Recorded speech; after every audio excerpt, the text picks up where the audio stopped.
Start হয়ে গেছে। ছেলেটার কি জ্বর, আজকে সকাল থেকে ছেলেটার খুব জ্বর। একটু আগে ঘুম থেকে উঠেছে, একটু ডালিম খাওয়াচ্ছি, দেখো না মুখে নিয়ে বসে আছে।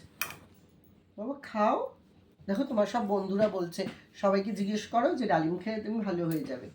জিজ্ঞেস করো, এরকম করে না বাবা, দুষ্টু করে না। ওঠো, দেখো মুখ ভর্তি ডালিম নিয়ে বসে আছে। বাবা আসো না, ওঠো ওঠো ওঠো মা ওঠো, দুষ্টুমি করে না। কি করি বলো তো, জ্বর ছেলেটা, দেখো ডালিম হাতে নিয়ে বসে আছে, না খাচ্ছে না কিছু। ভাতও দুপুরে এই কয়টা ভাত খেয়েছে,